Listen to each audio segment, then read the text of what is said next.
All right, and we're live. Hey, everybody, and welcome to the Multiverse Show, episode 46. We have our team here tonight, and oh my god, this is going to be good. First, I want to introduce my co-host, my rock, my foundation, Fame Entertainment. Y'all know why I'm here. What's going on, people? Fame Entertainment here from TICGN.com, and welcome to another episode of the Multiverse Show, the greatest show on Mondays. And I'm not going to lie, I do miss saying greatest podcast on a Monday, but it is what it is. I'm grateful to have a panel here today, and we're going to have a great show for you. As you can tell, I am King Fanboy today. Let's go. Get buddy. Oh, boy. All right, my other co-host for the evening, Nick, a.k.a. Undead. Oh, thanks for having me on the podcast. Good to be back on the best show on a Monday again. And I will take back my top spot on the leaderboard for this month, by the way. No, you won't. Beat me by 90 points. 90 yeah, I'll have you by 1,000 by tomorrow morning. You're talking about Xbox? Fight. You ain't got no score because Xbox ain't got no games. This man All right. here. And with our guest for the evening, who was the first to RSVP, Sam. Hey guys, what's going on? Sam from Real Game Media. How's everybody doing tonight? Groovy.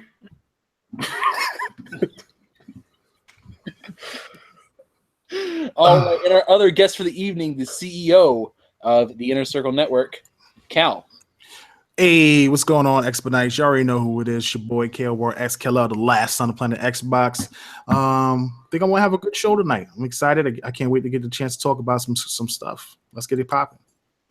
All right. Well, Little known fact, I am the redheaded stepchild of PlayStation, so me and Kyle got something in common.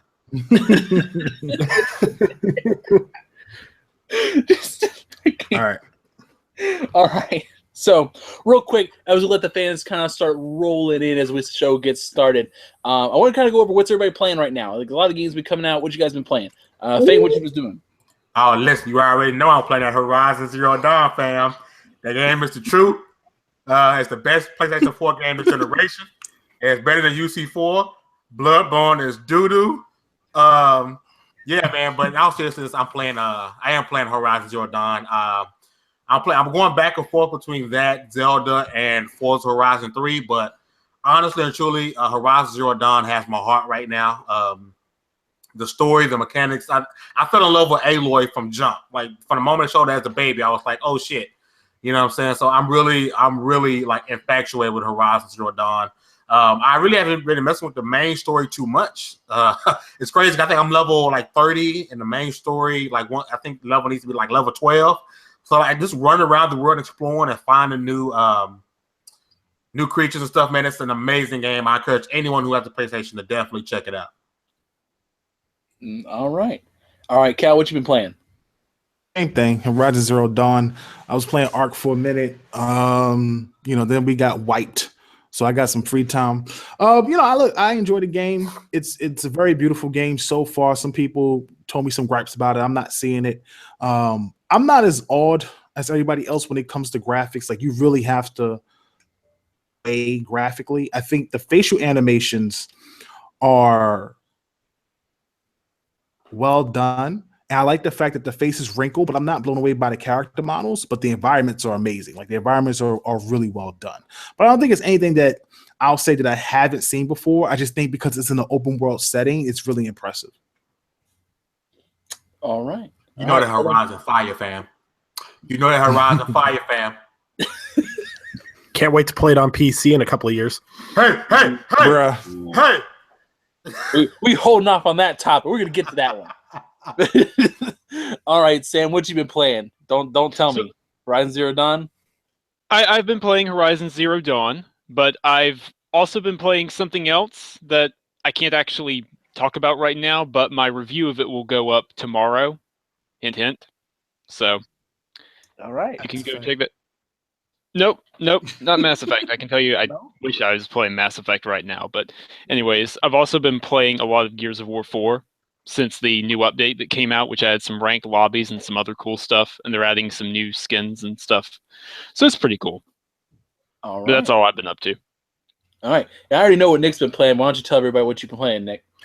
I beat Firewatch. Started Life is Strange this morning. I also started playing Candleman, which is a really, really cool little indie that I've been having a lot of trouble with because I suck at platformers. But I'm just playing some little stuff, just clearing out my backlog a bit before I get that PS4 on Friday. Woo! All right. Roughly, I've been playing the same kind of stuff. Nick and I have been going back and forth on this gamer score leaderboard. We are both over 4,000 for the month so far. So we're going to see how far we can do this. I've also played Firewatch, Limbo. Not Limbo. Yeah, I did play Limbo. Firewatch, Limbo, Inside, Abzu. What else is there? Started playing Hawken a little bit to see what the deal was. Do a little achievement mop-up stuff. And finished Wolf Among Us over the weekend. Pretty good. Still don't like Telltale. We'll get over that. But anyway, moving on. We actually have two other topics. Before one, I want to get to this first. Jim Sterling, real quick. So, as you guys know, Jim Sterling does his own sort of like review site. He has his own Jimquisition site, and he does reviews. And he's normally pretty critical, more so than a lot of other critics over games. And he has been DDoS'd now twice over game reviews. The first time was over the summer with No Man's Sky, which he gave it a mediocre review, and people just completely DDoSed his site, completely down.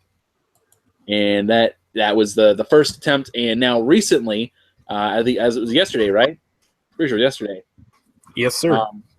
It was yesterday where he was DDoSed over his Legend of Zelda review.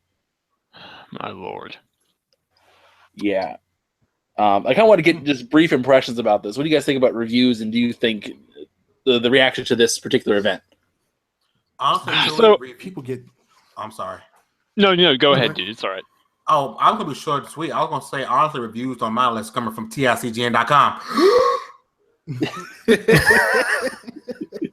That promotion. Oh my gosh. All right. Nick?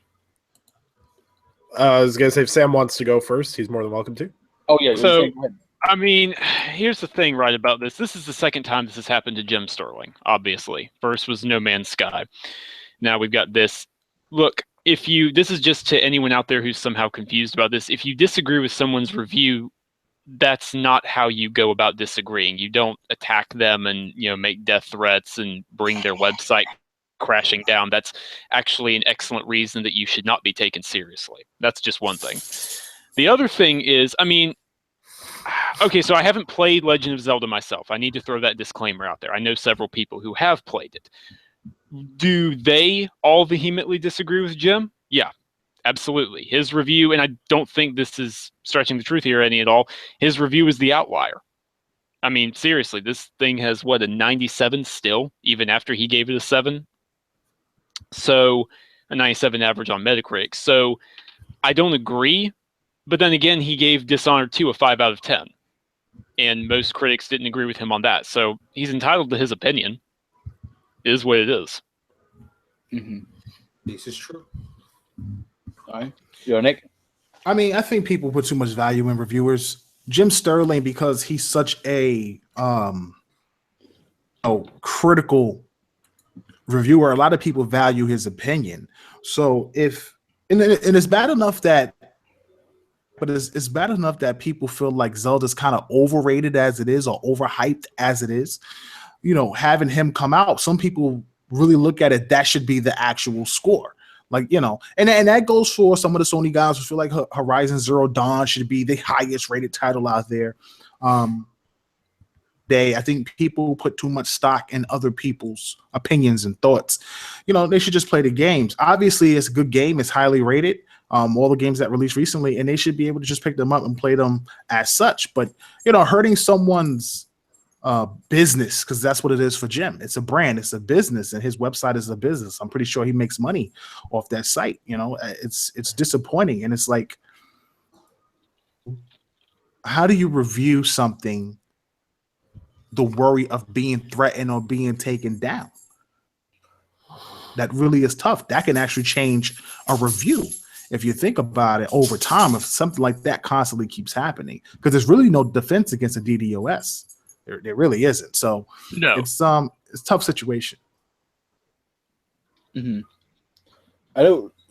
What's your thoughts, Nick? Before I jump in this, I don't know. I like Jim. I like Jim's reviews personally because I find that certain aspects of reviewers, like certain people with certain games, will let things slide if it's a franchise they enjoy. I was reading a lot of the Zelda reviews, and a lot of things that in most open world games like Watch Dogs 2 or anything else that any reviewer was like, that's not really fun. They're like, oh, this is kind of cool in Zelda.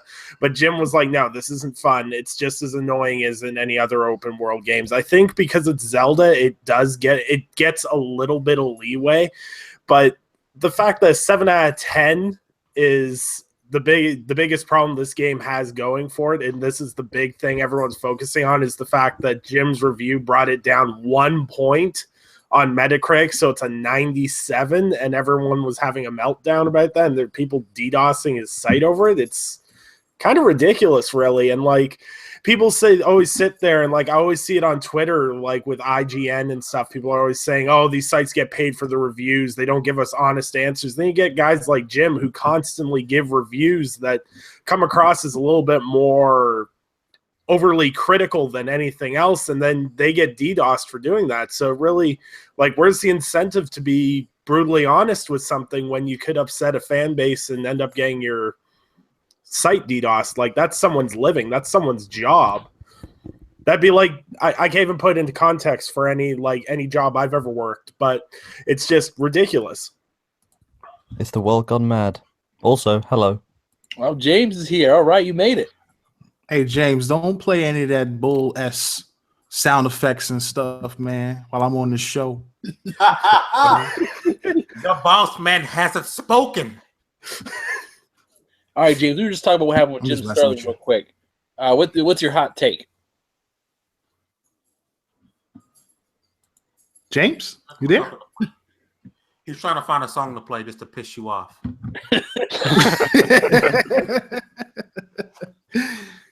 All right, James, you there at all? Yeah, I'm here. All right, there you go. So we were just explaining what happened with Jim Sterling. He got DDoS a second time for his Legend of Zelda review. Yeah, I saw. What's my opinion on this? Everyone needs to calm the hell down. It's just video games. Yeah. That's all that really needs to be said. Motion carried. Stop being idiots.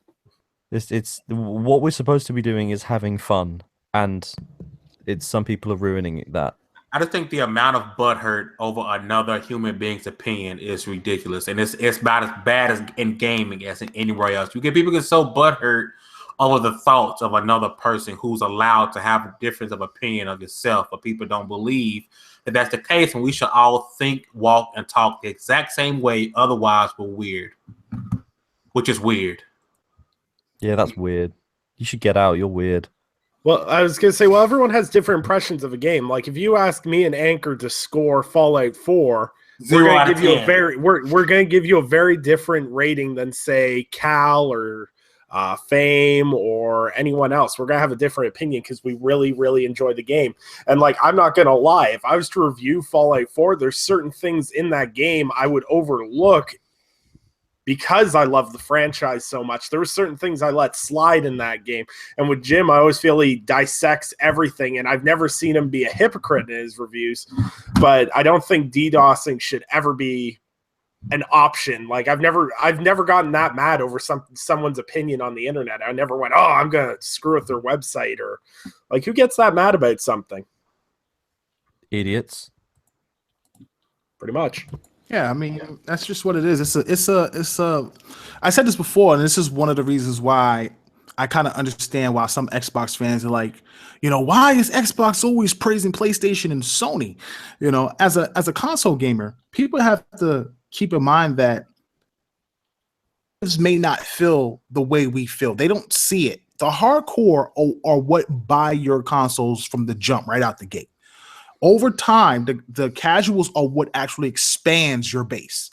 The hardcore is only going to be a certain amount of number before you start getting to the casuals. You start breaking into the 50, 60, 70 millions. But the hardcore is what gives you that initial pump because we are diehard fans. We want the consoles. We want to play the games. But at the same time, people have to understand that, yeah, regardless, for decades and decades, since we were children, since we were kids, since we were playing, Nintendo and Genesis, it's always been,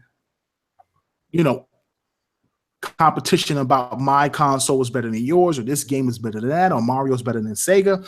And these things are like basketball teams, and you root against them, and you root for them to fail, and you root for them to succeed. Now, should it be that way? Absolutely not. I think as a grown man, you kind of grow out of that, and you understand that it's a business. You understand that everybody should be happy and enjoying these things. But there still needs to be some competitive spirit in it, because at the end of the day, you're still each other. And I kind of respect what some people say, like you might not see Apple praising Samsung, or Windows or Google praising Bing. Like you won't see that. So from that perspective, I get it. Why would you endorse another game when you're trying to sell your own game that may not be selling as well? At the same time, these people know each other personally. They're in the business. They're in the industry. We're still a this fairly industry, young industry, though. That's the thing. People know each is other. that young? I mean, It's not really that young. Don't get me wrong. It's not 100 years old. I mean, the first Pong came out when 1975 or something like that, or 77. You had Atari and ColecoVision in the early 80s. Nintendo came out 86. Genesis came out like 89. I mean, you're talking about almost 30 years, 35 years.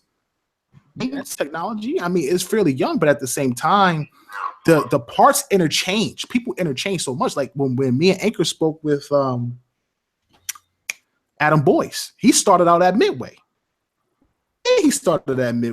And he worked on Xbox Live Arcade titles. I had no idea about that. So there's a lot of interchanging between where people work and where they go. And 1 minute they were Xbox, 1 minute they were PlayStation. So I get the whole, congratulations here, congratulations there. But like Adam Boyce said, when he got on that PlayStation stage and he found out about what Microsoft was doing at the reveal, and he said, this is how you share games. They came up with that on the fly. Hey, the day Microsoft announced it, they watched it. It came up with that the same day. That was a competitive spirit, and that really hit the hardcore fans where you wanted to be. And sometimes, people just want that. But I understand the drama between, fanboys and why fanboys do what they do. And sometimes the fanatics get in control, and then they do stupid things. But they don't realize that it actually hurts gaming more than it helps. Mm-hmm. All right. However, this will create plenty enough fuel for Jim to go on a rant on YouTube, and that's always fun. I believe he's already done it, actually. I think it's a 30-minute video already up. Oh, yeah. Oh, no, the 30-minute one was, I think, when he was sued for $10 million. No, I mean, there's another one for Legend of Zelda already up. Fantastic. All right. So, the time has come. The 40 of you watching at this moment have been patient, and we are going to get into it. So, announced today, coming out in the next year, PlayStation has officially announced that they will be supporting streaming PlayStation 4 games on PlayStation Now.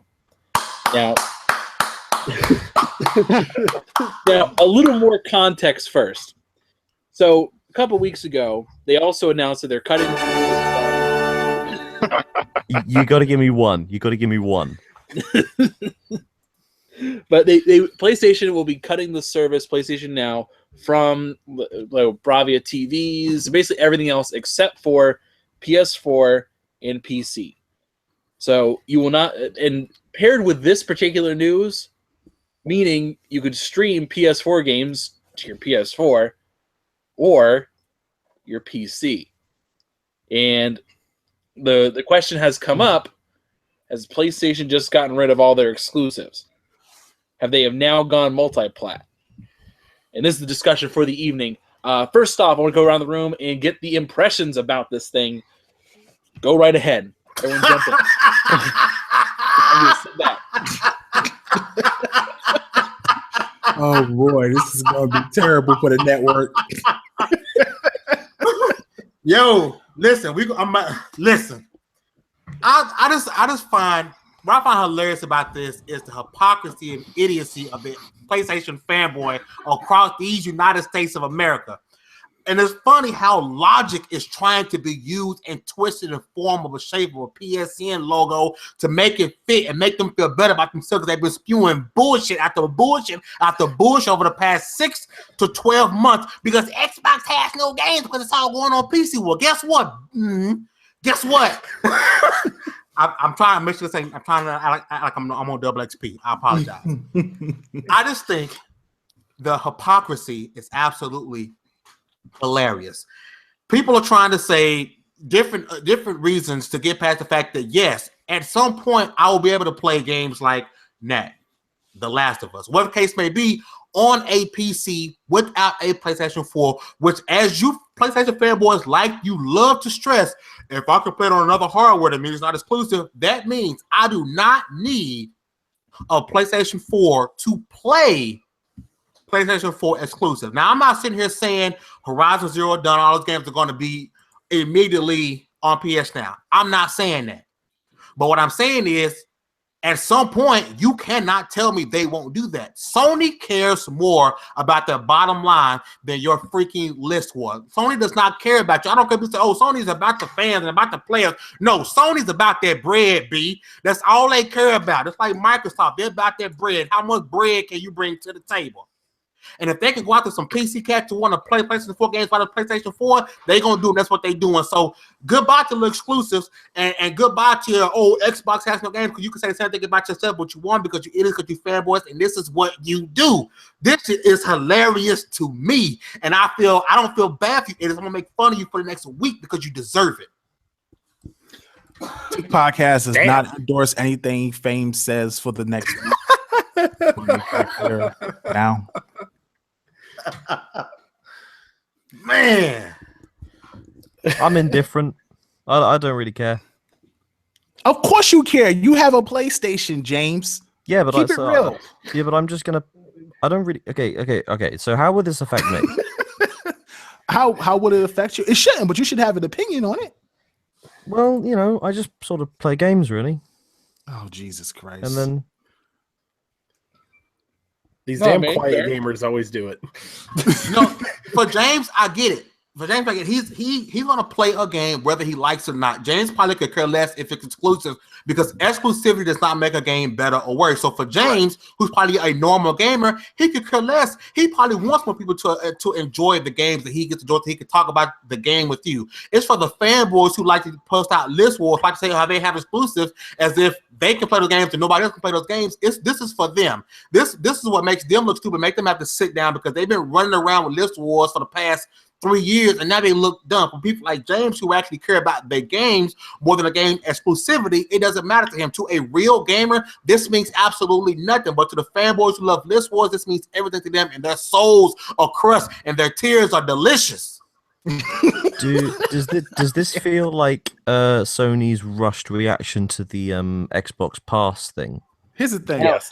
That is interesting, because I know Sam was talking about that this afternoon. Sam, what do you think about this? Okay, so just backtracking a couple of different statements because can't talk.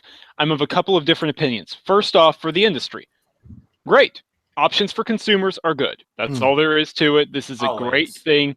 This is a beneficial thing, even if not that many people are using PS Now, because Sony doesn't actually give us they don't give us statistics. Right. But okay, more people might have more incentives. We'll have to see how that goes. We'll have to see how fast they add PS4 games. That's number one. Number two, I can't lie. I have to tell the truth about this. The spin from a certain camp has been absolutely hilarious, because for years, since early 2015, it has been hammered from a certain camp over again that if a game was on Windows 10, even though that was Microsoft's platform, it wasn't actually exclusive. Even though it used Xbox Live and it used achievements and it required a gamer tag and you earned achievements for playing it, and it had to be done through Windows 10, not any other operating system. No, it wasn't exclusive. Well, it's no different here, because even if you're using Sony's subscription service, even if you're using Sony servers, it's the exact same amount of exclusivity if you're playing it through another device. So I imagine there is some serious crow being eaten on that. That's my second statement. My third, okay, is this a reaction to Xbox Game Pass? Yes and no. It is in the sense that this is clearly rushed. That they're announcing it now instead of later. Because Xbox Game Pass, and we've all seen and talked about that beforehand, utterly demolished PS Now in terms of pricing structure and options, the fact that you can download the games instead of streaming them. But we got to think about this. Sony couldn't have just put this together immediately. They're going to begin testing it soon, so the infrastructure had to be somewhat in place. So they were already going down this route. The question is for how long? I don't know. So that's everything I have to say about it. Okay. I finally get an opportunity to talk. Listen, seriously, logically, I'm gonna have to be the logical one in this situation. First of all, first and foremost, if you're sitting up here and you're saying to yourself that the PlayStation games are still exclusive because they aren't physically on the console, you are in Defense Force 101. Like, drop out of school, drop out the class right now, because you're not hurting anything, but you're just embarrassing yourself. At the end of the day, if you have an opportunity to play any PlayStation game, any PlayStation 4 game, whether it comes out the same day as a new release or it comes out a year later or 9 months later, that game, just like any other PlayStation guy would say about Xbox, is no longer exclusive on the platform. That's just how it is. Now, that's not to say that it's not a console exclusive, because there is a term of console exclusive. It's not to say that it's not exclusive to Sony. It's the same thing that Xbox gamers have been saying for the longest time. I honestly think this is less of a reaction to Game Pass. Maybe the pricing aspect and trying to figure out how, because listen, Game Pass is only on Xbox right now. It's not on PC. It really benefits the console gamer. For those who want a budget, you pick up the console, and for $10, you get access to 100 games. You tell that to any parent, they'll gobble that up. Oh my God. You go to Best Buy, say, hey, for $10, you get 100 games on Xbox One S right now. You could pick an Xbox One S for like $250 during the holidays. Parents will eat that up. Now, that's only on the Xbox right now. We don't know if they'll release it on PC, because there are some games that just don't run right on PC for whatever reason. Certain, like I think Games with Gold or certain games, those doesn't work on PC, which is why it's not on PC currently. With this going to PC, it kind of changes the dynamic for Sony. And I look at the fact that Sony may have 50 to 55 million people in their install base, but their game sales are not reflecting that. It's really not reflecting that. Literally, I just watched what game was it? Was it Horizon? No, it wasn't Horizon. Nier. I think it was Nier. Mm-hmm. I think Nier sold like 335,000 copies the first week. 335. Now you would say that's amazing, right? But I remember when Forza Horizon 2, I think, sold like 200,000 on like 400, or Quantum Break sold like 535,000 in like the first month or something like that. And that was terrible for Xbox. And I'm sitting up here saying to myself, Sony has this large install base, but the game sales aren't reflecting that. Uncharted 4 sold 8 million in sales, but they bundled that console with PS4s the whole holiday season as a free game. I know firsthand because I was selling them. So I get where the 8 million came from. You know what I'm saying? So with those games being bundled in, the other titles that they have pushed out aren't hitting 5 million, 6 million, 7 million on an install base of 55 million. And I'm wondering if they're putting out all this production in first party. Games are way more expensive than they've ever been in any generation. And they're saying to themselves, we got to make money back. It's not like Sony is out the clear when it comes to bankroll. They was hurting for a very long time financially as a company and very reliant on PlayStation. And we all know hardware doesn't make a lot of money. It takes time for that to make money. Even then, it still doesn't make more money than the actual retail game from your first party. So I'm wondering if more than anything, this is reactionary to them trying to make more money and expand their business out. And it's a good thing for gamers all around. Because I said this to the PlayStation fans, that you should be happy because Sony wants to keep PS Now alive. They paid a lot of money for Gaikai. A lot of money. And if that just goes down the drain and they just cut off PS Now, what is the purpose of Gaikai besides what? It's not like they're using the servers for multiplayer to give you dedicated servers. Certainly it's just a waste. You know what I'm saying? So they're trying to save that the best way they can. And that all makes sense. Now, just to finish up, as a console gamer, I'm not a fan of it. So I get why everybody's bugging out. Just like Xbox, I'm not a fan of games going to PC. I've said that from day one. I will stick to that as a console gamer. It really hurts the brand and it really hurts the console. Well, it hurts the brand of the console. Put it like that. It doesn't hurt the company.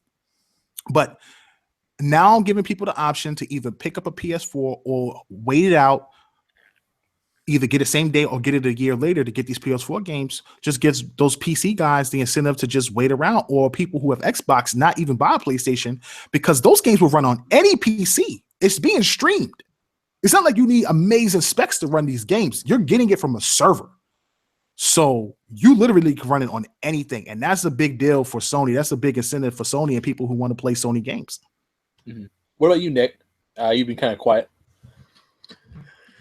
Well, I've been enjoying my Twitter feed for the past couple of hours because the hypocrisy level has been insane over the past few hours on just about every level.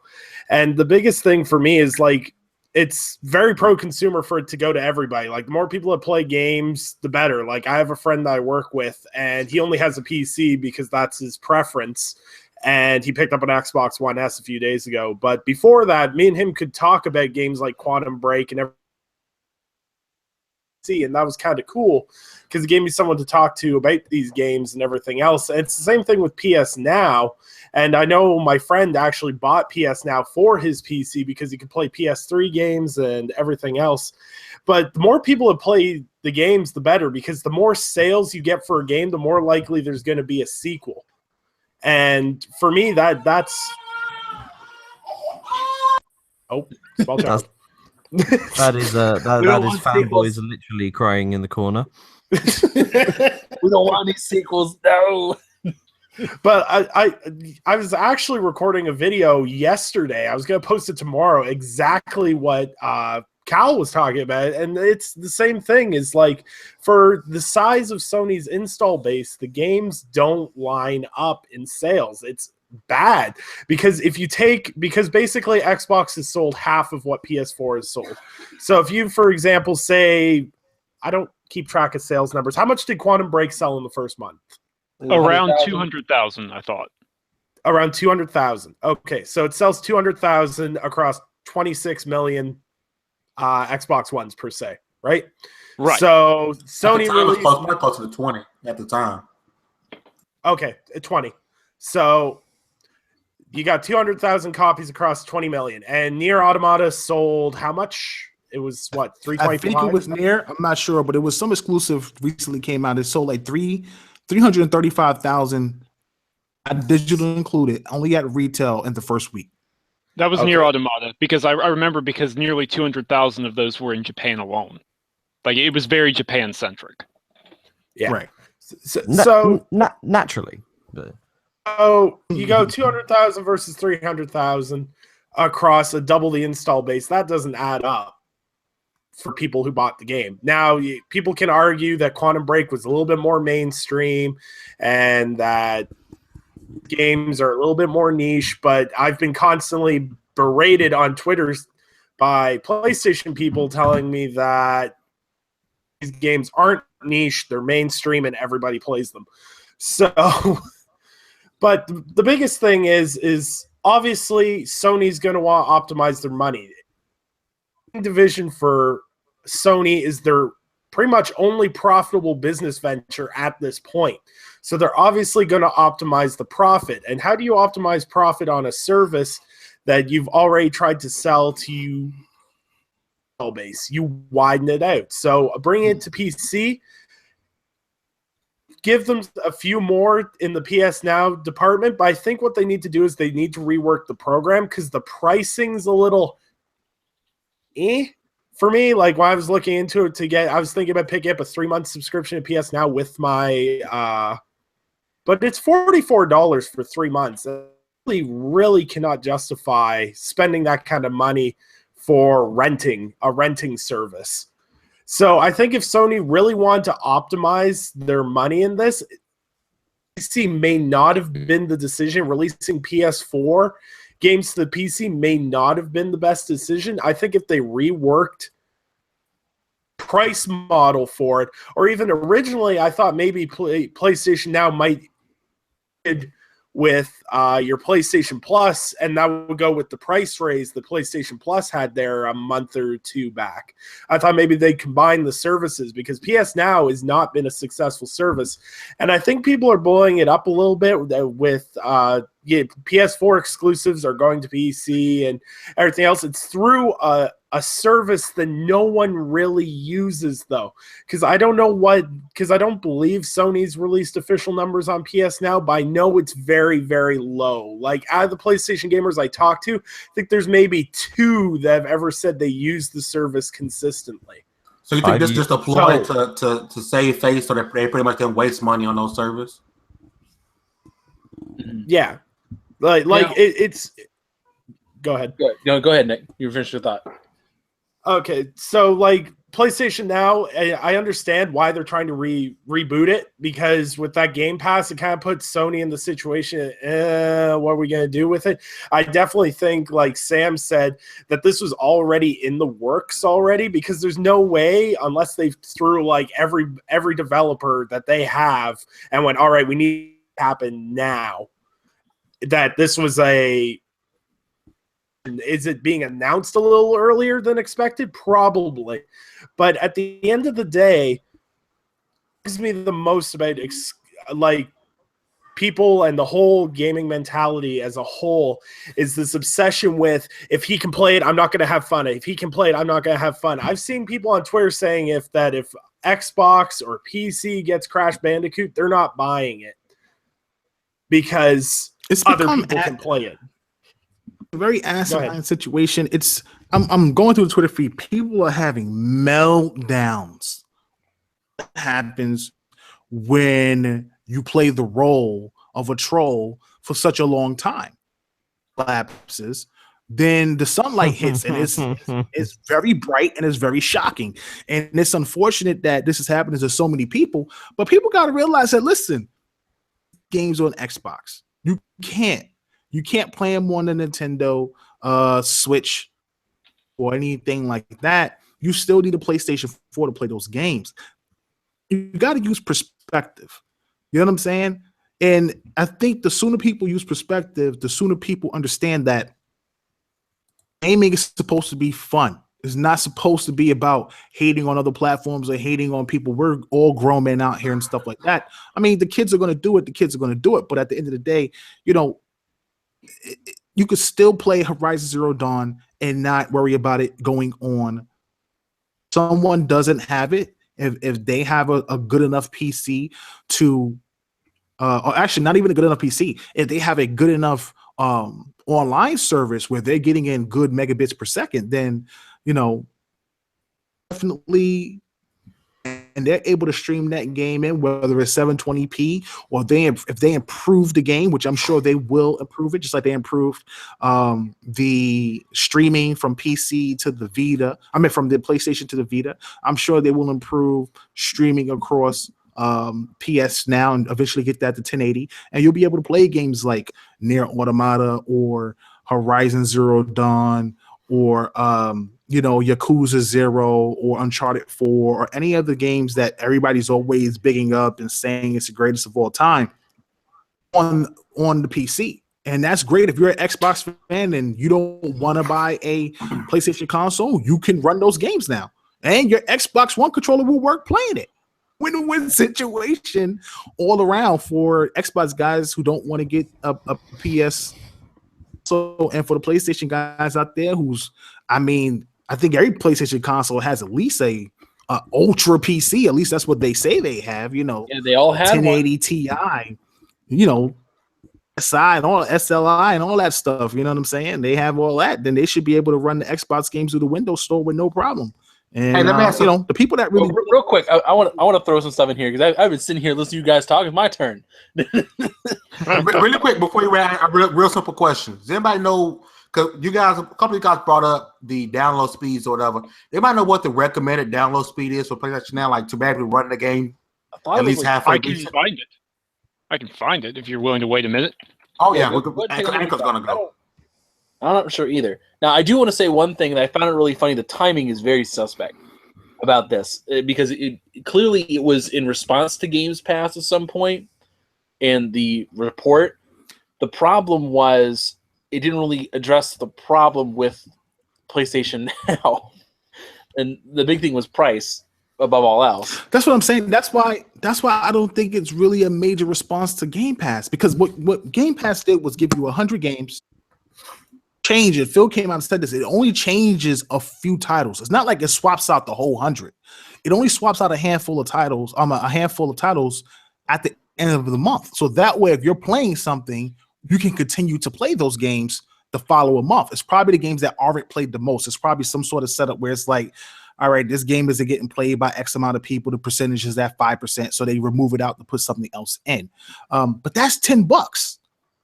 And what's crazy about that service is it's downloadable, number one. It's only on Xbox, number two, which is something that I take up a whole bunch of time, but it's something that people always argue about. What does Xbox have? That's very valuable. It's only on the Xbox. And you get a 20% discount on any game that you want to purchase. Yeah. And a 10% discount on all the DLC. Now, I got a couple the points. PS Now has to combat that. Because we are going to run short on time. One, I do want to say, I think as a gamer, this is a very smart decision by Sony in particular, because you're basically going to capitalize on games that are not the big sellers. For example, out of all the games that are released this year, most people are only going to remember Horizon Zero Dawn from PlayStation. The sad fact of the matter, that's the thing most people are going to remember. They're not going to remember Yakuza. They're not going to remember Nier. They're not going to remember Gravity Rush 2. But you put those games on that platform, and people who weren't entirely thrilled with those, or be like, "Hey, I heard that game was good. That game got good reviews. Let me go play that game." And you suddenly have interest in things you wouldn't have normally seen. Like, how many people here have seen stuff on Netflix that you would have never bought ever, but because it was there, it's like, yeah, I'll watch it. Exactly. Right. Yeah, I agree. It is smart on their end. Like, it won't be. I guarantee it won't be something like, okay, Horizon Zero Dawn's going on there next week. It's not going to be like that. It's going to be at least 6 months, probably a year, before they even put the new games on there. Wait till the player base to drop, let everything else chill, and then you put those games on there, and they have a newfound love for them. Like, people are you could see new game trials been on. Like, hey, here's a trial for, you get 2 hours of Horizon Zero Dawn. If you like it, here's 20% off if you want to buy it digitally. Oh, that'd be great. You don't even have to, like, say, you could stream it too. Like, it's instant. You want to try right now? Yeah. Bam, here it is. It could be like EA service. It could be like EA service where you get the trial, you play 10 hours, and then after about 6 months, you get the game, you get access to the full game to download and stream. Yeah, I mean, there's potential there. It is a smart plan. But I think the big issue everyone's having here is the reaction from the fanboy community regarding this, because it is genuinely hilarious. I do have a couple of tweets I want to read. I'm not giving any names. I just want you to listen to them. Before you do that, you guys asked about the technical requirements? Yes. Yes. Okay. So it looks here that 20 megabits per second is what is officially recommended. However, most people who actually have used the service that I can find on Reddit or other tech forums say you really need 50 megabits per second or above. That's clockwork. That's easy. If you actually want to play them. Not in some parts of the US, that's not. Oh, my bad. No, I guess I feel privileged. I said 50 is what's recommended. 50. 50 is what is really recommended. If you don't want it to be a very cinematic experience. What's the minimum is 20? I'm rocking 300 down, so I'll be good. Yeah, minimum is 20, yeah. Hey. So, yeah. I'm saying right now, Can't nobody say nothing about Crackdown doing bad when the minimum is trying to be 5 megabytes. 5 megabytes per second. I don't want to hear nothing about Crackdown after that, bro. We're only talking about numbers going through. Tweets. All right. I don't remember the last time I got so pissed off at PlayStation like right now. This will take a while to swallow. I'm out. I can't handle this shit. So just disrespecting 60 million PlayStation 4 owners. Middle finger. Emoticon. PlayStation. No. Just no. Don't need to change what's not broken. Where are the PlayStation 1 and PlayStation 2 games for PlayStation Now? Just stop. I'm pissed. Ugh. Sony needs to stop pandering to PC beggars. So I've seen a couple of these tweets. You know what? I'm sitting here putting names to these tweets because I've seen these already. all right. So the last thing I wanted to say, and just kind of close the show on this question. What is an exclusive now? Because the question that keeps popping up now is that now I'm seeing an argument saying, well, it's not running native on the PC, so it's not a real multi-plat game. And I believe, correct me if I'm wrong, I was told that an exclusive is only available on one platform no matter what. If it is available on another platform, it is not exclusive. Now, that is the key wording. That is exactly what I've been hearing for the last, I don't know, year and a half since Microsoft announced Windows stuff. So that's what I heard. But now, apparently, that's not true anymore. So I kind of wanted to ask the five of you in particular, what is an exclusive now?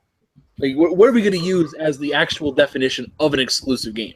Well, I think considering the changing format of games and stuff like this, Xbox is slowly turning into a service as opposed to a dedicated games console. I'm pretty sure I'm correct in saying that. It's natural that PlayStation might be making the same transition. So an exclusive to PlayStation is still an exclusive, if you get what I mean. So, But basically, okay, for a an exclusive console exclusive definition, like it is not available on other consoles. Yeah. Really? Okay, so I'm sorry.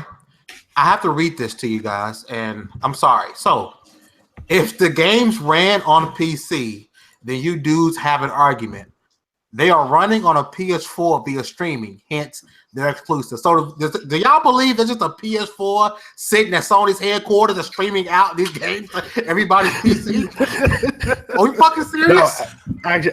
No. Actually, how it works is what you do is when you redo your PC and subscribe to PS Now, you actually open up the side panel of your PC and you stick the PS4 in between the 1080. A mega grand PS4 sitting at Sony to stream these games off of? I'm sorry. Go back to, I just saw that, thought it was idiotic. My bad. My God. I mean, people are. I think his wording is completely obviously wrong. He's probably just trying to say that, look, obviously Sony is going to be streaming this from their server farm, which is Gaikai. At the end of the day, a console to play a game, right? And this is what exclusivity, the actual word exclusive, this is what they've been harping on. When I went on Weapon Wheel, I got to arguments about this stuff, all the stuff. If I can't play on this particular console and only on this console, it's officially a multi-plat. However, aspects to both what Microsoft's delivering and what Sony's delivering that kind of separate it to make it Microsoft exclusive and Sony exclusive. Microsoft uses Windows 10. All of their games is behind the Windows 10 store. You can't get it on Steam. And if you want to run it, you want to play it, you need to have an Xbox Live account. There's certain things that go with that. For Sony, you need to have a PSN account. You got to be attached to that service. You got to be able to log in to get those games streaming and run it to you. So they're both still attached to the services that both Sony and Microsoft produce. They're just using PC as the medium to be used and to run them through. Now, if finally grow up and be adult about it, they can understand that they still have console exclusives. If not, melt down and be in defense mode, and the Xbox guys will just laugh it all away. So what you're saying is that Microsoft is running a brothel and Sony's being a pimp. Sony's definitely at least you get the game with Xbox. So when I be going to the shop, and the girls are there. With Microsoft, they're going to make you play their game. They're going to make you say, okay, you're going to come to our house. You're going to play by our rules. You're going to do what we tell you to do. You can have fun, but you're going to have to go to the Windows Store. If you want to play these games, you're going to have to go play by our rules. Right. And Sony's cheaping out because you can do it on anything. Sony's anywhere like, at any time. You can take this game, you can take it on home, but it's got to follow our rules and it's going to come on back. My God. I absolutely agree. Yeah, that's it. And the PS Now has great reach. It's going to reach a lot of people. I don't understand why people are having meltdowns on it. It's just really a fanboy thing. It's a console war thing that kind of blew up in everybody's faces. No one was expecting it. You know, it's a Steve Harvey moment. All the wrong gadget. It's still a great night. It is, man. You just kind of stuck stupid right now, and everybody's losing their minds and melting down. And I've seen people say, "I'm trading in my PlayStation. I'm getting the PC. I can't stand for this. You're destroying Sony's legacy and all this stuff." It's insane. My favorite thing is watching the guys. I follow quite a few fanatics just for the giggles, and watching the fanatics that sit there and be like, "Oh, all Xbox guys do is damage control exclusives and tweet the big wigs over at Microsoft and beg for games and everything else." And the amount of tweets I've seen to Yoshida in the past 24 hours from these guys begging to switch the service back to the way it was is absolutely hilarious. Because the reason I can sit back and laugh is I can clearly say through the year and a half I've been on Twitter and any other social media, I have never sat there and been like, exclusives are the only reason that games are worth anything. And people have their foot in their mouth right now because so many guys that I sat there, I'll for example, I'll post a clip from my Xbox on my Twitter and someone will be like, "Oh, you're playing a multiplayer because you don't have exclusives because you don't have a PS4. Yeah, no, technically I could stream it to my PC. I'm going to tell you, the first guy that posts Uncharted 4 gameplay on PC is going to be, his video is going to get a lot of hate. It's going to be crazy. And I mean, this just really makes Scorpio so more enticing. You're talking about. Remember when people talked about games and everyone was happy? Never. 1992? Right, that was before I was Super born. Nintendo era. It's a long time ago. It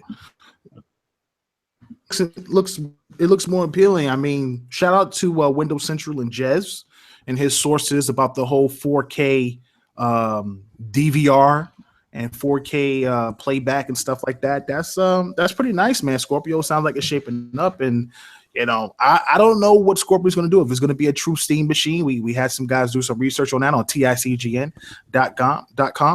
and insane if you were able to get that PS Now app on the Xbox at some point. Xbox that will never happen. Oh God! If that ever happened, my God, I'd have to deactivate my social media. The meltdown, literally. If you wanted to, you could probably, because if it's an app. I don't know if it's an app or it's a web browser type thing. You go to psnow.com or PlayStation.com. But if you can do that, you could probably just do that straight from your Edge app on the Xbox, something like that. Oh, so my God. It depends on what format PS Now is in. My God. It would be crazy. That's a whole can of worms that I'm not ready to open yet. It would definitely be crazy. But at the time when they announced it, and now people are panicking because all this digital stuff and these services are starting to come, and I don't think people can handle it. It's getting crazy. All right, guys. Let's wrap it up with our final thoughts for the evening. do your outros and do your final thoughts as well on this topic. We'll start with Sam. Hey, so everybody knows me, I think, at this point, because this is my second time on the show. I'm a senior writer and editor for Real Game Media, so we post the news and opinion pieces and industry analytics and stuff like that every day at realgamemedia.com. Come check us out. If you just want to relax and have fun, I'm also a co-host on the Basement Radio Arcade podcast, which goes live Wednesday, 9 p.m. Eastern Standard Time. And that's pretty much it. All right. Cal? Oh man, listen. I just want to thank everybody for stopping out, man. We had up to 71 people on Multiverse. Very appreciative of you guys checking out the network show. A select few shows in our network, starting with Multiverse, which is our multi-plat podcast, talks about movies, gaming, everything. You got Tick Podcast Thursday nights, which is our Xbox show. Definitely check out Trophy Life, which should be airing tomorrow, which is our PlayStation podcast, and of course, Double XP, which is our debate show with Fame Entertainment on his channel. Very adult in that regard. And check out TICGN.com, man. We're giving away a Nintendo Switch courtesy of Mr. Fame Entertainment. Please head on over there. Look for it. Just search for Nintendo Switch giveaway and sign up, and you could be a winner of a brand new Nintendo Switch, because right now the best setup is PC and a Switch. And you want to get that Nintendo Switch as soon as you can. I can't enter that It's the competition, last can I? bastion of No, James, you cannot enter the competition. You work for TICGN. But I want to Switch. I kept saying that every time I see we were giving away games on the live streams. I'm like, I want that game. That's funny. All right, guys. Also, and with my James, since you were late, I was at James_S Wilson for the tweets. Come talk to me about Radiohead. Tom, come talk to me about Get Out, because I saw that today, and I'm very, very excited. I thought it was spellbinding, actually. Mm-hmm. I thought that was brilliant. I thought it was one of the most. We're gonna get a review. Are we gonna get a review on TICGN.com? Absolutely. It comes out officially in Britain on Friday, so we'll probably get a review up on then. Cool. All right. Sounds good. And Nick. Thanks for having me on the show. You can find me on Twitter at Undead3XVI. If you want a game, talk, or anything else, you can find me on Xbox Live at Undead3XVI. And you can also have me on PlayStation, because I'll be on that from Friday on. All right. And Faith. Oh, Anchor, before we go, you were going to play Firewatch, weren't you? Yes, I did. I finished What did you think?